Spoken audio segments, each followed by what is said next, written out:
What is the value of Jaxson Hayes? There is an answer to this, right? And it's not a money answer. It's not a salary answer, right? Because your salary is dependent on what you do on the court. So what is his value on the court, right? I'm going to tell you in terms of Rudy Gobert. In game 1, Rudy Gobert had 2 points. In game 2, Rudy Gobert had 6 points. Game 3, he had 1 point.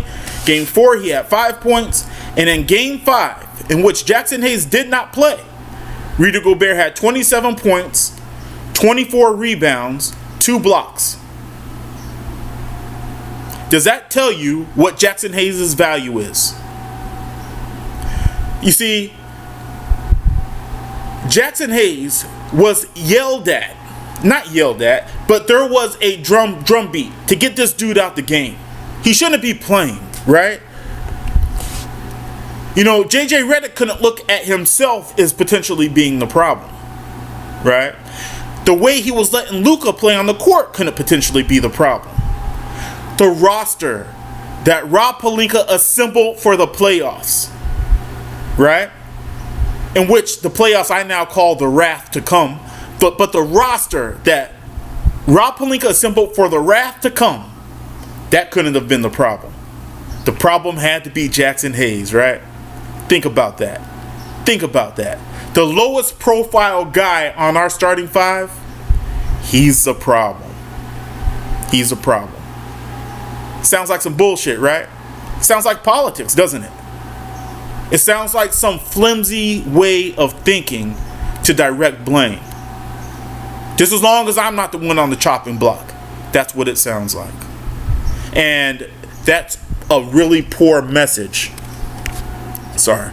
That's a really poor message for a team to send to, for a coach to send to its players. Right? Think about it from this angle. Because someone recognized the value of Jaxson Hayes. Too bad it wasn't our coach. It was the Minnesota coach, right? Rudy Gobert played 39 minutes in game 5.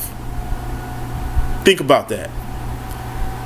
The next highest game in terms of minutes was 29.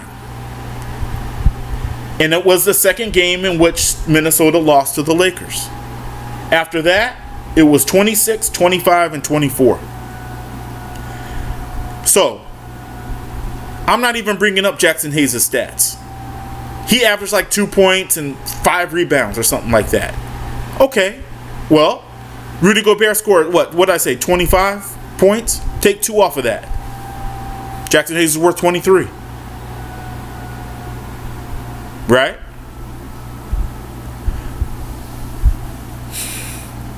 Not 23, but I mean, if you look at what Rudy Gobert has averaged over the course of the series, you saw.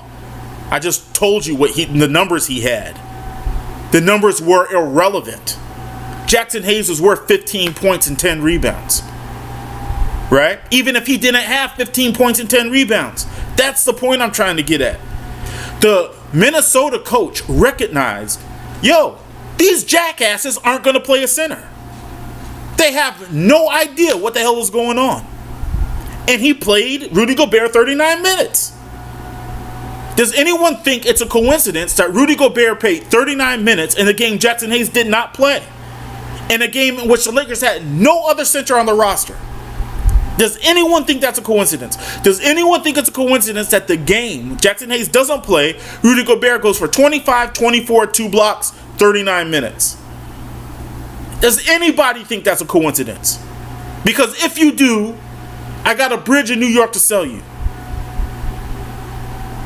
You see what I'm saying? Yo, man. JJ Redick should take it personally. I don't even know what the coach's name at Minnesota is, but whatever he did, JJ Redick should take it personally. Because that old man, and I've seen him, I just don't know his name, but that old man who's coaching Minnesota said, look, young buck, I'm about to make you look like a straight up jackass. You ready? Here we go. And game 5 started, and he did. 39 minutes worth. Right? That big ass team that Minnesota got. And JJ Redick did that. Right? And he did it to the player he could do it to the player that was being scapegoated by the talking heads, by Trevor Lane, by Alan Sleewell, by the Kamenetsky brothers, right? He did it to the player that was damn, he was eating his last meal, man. He was going to get executed in 24 hours. You see what I'm saying? That's who he did it to. Yo, man, I've always stood up for weaker people. Always. I've always stood up for weaker people. And I don't like that aspect of how that went down with Jaxson Hayes. I don't like the aspect of how that went down with Maxi Kleber. And the fact that Maxi Kleber got time over players that got us here. That got us this 50-win season. Right? And to me, there was something quasi-bullyish about that. And there's something quasi-bullyish about how the talking heads within Laker Nation approach players that are less than. It's so many easy-ass targets, when you're less than. It's just, that's what we do, man. We look at a player and it's like, oh, he could go. It's like you can't even give him a shot. Yesterday, I was listening to, I can't remember the guy's name, man. I was listening to a podcast, and the dude said, well, we'll just throw in Dalton Connect. I'm sitting there, Dalton Connect is not a throw-in, you moron. The F are you thinking? Dalton Connect is not a throw-in. What did everybody see during the course of the regular season that makes you think Dalton Connect is a throw-in? There was a time during the regular season, in my opinion, before Luka, right, got his game lazy as shit. There was a time in the regular season where Jaxson Hayes looked fantastic, and he was doing all the extra stuff. And then we get to the playoffs, right, and Luka starts holding the ball for forever. Please watch my video about how three-pointers defend themselves. I just made it. But Luka starts holding the ball for forever, right? And then you just see everybody standing around, right? And then you watch how Boston lost to New York last night. 13 of their 45 shots were uncontested threes, and they missed them. 13 of 45 uncontested threes they missed because the three-pointer guards itself. But you're not just doing that. You're taking everybody out of the game when you do that. Right? When you're lazy, they don't know what you're going to do. They don't know what shot you're going to shoot. They don't know where they're supposed to roll to. Right? No one knows what the hell you're doing because you're playing an illogical, stupid-ass game, and the coach won't correct you. And then at the end of the day, who do you want to point the finger at? Oh, it's Jaxson Hayes. Look at his numbers. Look at what he's doing. Such a lack of basketball understanding that it's crazy to me. And then yesterday I hear someone say, yeah, just throw in Dalton Connect to get some, you got your 31 first round pick, you throw in Dalton Connect and bam, there. I'm like, throw in? What are you guys talking about, man? Again, Dalton Connect is low hanging fruit. Jaxson Hayes, low hanging fruit. And that's what you're seeing happening, man. You're seeing Jaxson Hayes. Look, if you come to the Lakers, you risk your career getting shot. You're risking your career when you come to the Lakers. Not because the Lakers are special, but because the Lakers move like losers sometimes. They move like bullies sometimes. Right? What they ask for is ridiculous sometimes. More so than other teams. Other teams are more humble. Look, I live in Northern Virginia. Right? I go to Washington Wizards games. And I'm telling you, the Washington Wizards are way more humble than the Lakers. Right? Yeah. So, look, man. Yeah, I had to make this quick point because, I'm watching the Knicks play the Celtics. Right? And the Celtics shoot that poorly from three. Right? Won't go inside, won't drive and kick. They're not doing any of that. All they think about is about making a three, shooting and making threes, which is so simple-minded. And it just makes you think of Jaxson Hayes, because the game right now is not trying to incorporate a Jaxson Hayes into what they're doing. The game right now does not see the value in what Jaxson Hayes does. Right? Lakers learned the hard way, like morons. We had to go into game 5, let Rudy Gobert, who is effectively, all players in the NBA are great. Relatively speaking, Rudy Gobert is a bum on offense. And we let him look like Kareem Abdul-Jabbar. Because we are too stupid. Actually, you know what? I'm not going to do that we crap. JJ Redick and Rob Pelinka are too stupid to recognize the value of a big man. And they actually used Rudy Gobert as a scapegoat. I'm sorry, they used Jaxson Hayes as a scapegoat. The game after,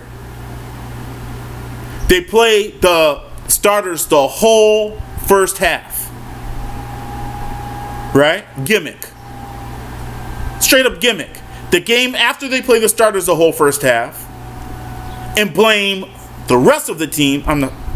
They didn't play the starters. They played 5 guys the whole second half. I'm getting worked up, y'all. I need to calm down, man. I'm getting worked up. But the game after they played the 5 starters the whole second half, effectively telling the rest of the team, you ain't worth shit. They bench Jaxson Hayes. Right? And what is that telling Jaxson Hayes? Hey man, you ain't worth shit. No, you were wrong. Jaxson Hayes is worth about 20 and 15.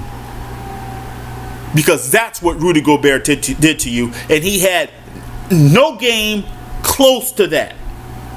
Up until you benching Jaxson Hayes. And when you benched him, the opposing coach said, and you telegraphed it. You let the whole world know you're going to bench Jaxson Hayes. And the opposing coach said, these freaking morons. You dumbasses. Right? And he executed a game plan that, you know what his game plan said?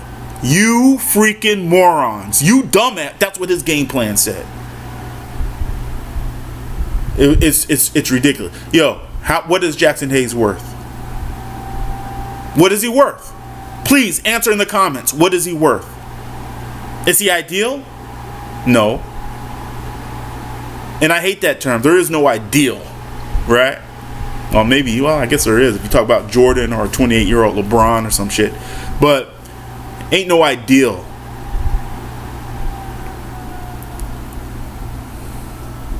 Answer in the comments. What is Jaxson Hayes worth?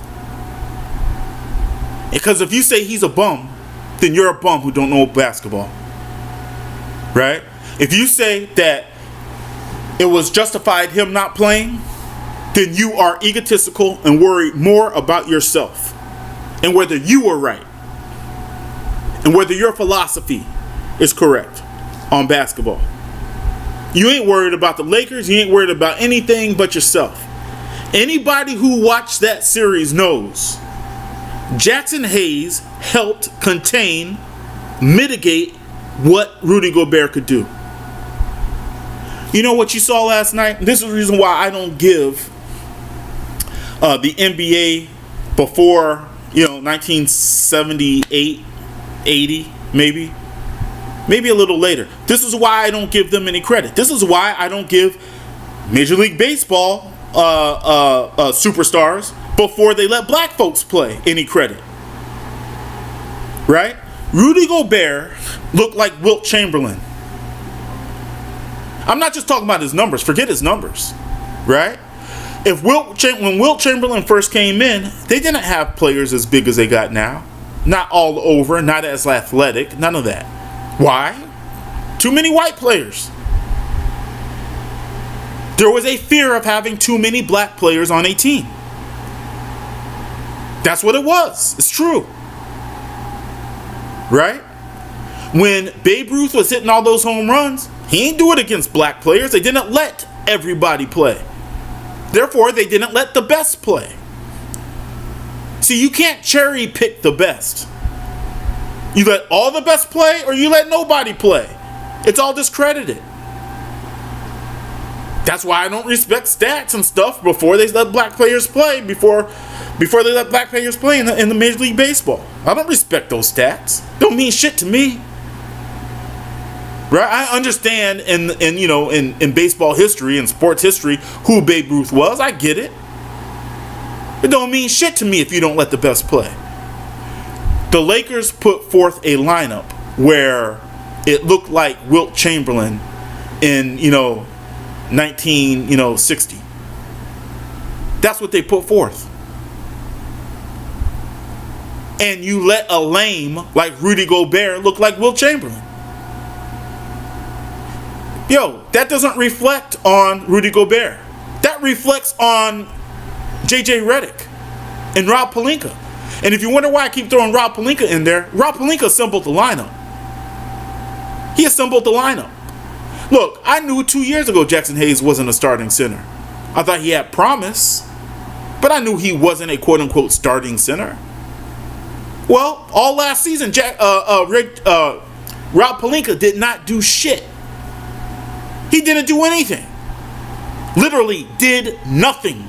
Went the entire offseason, didn't make a trade, didn't make a free agent acquisition, didn't do any of that.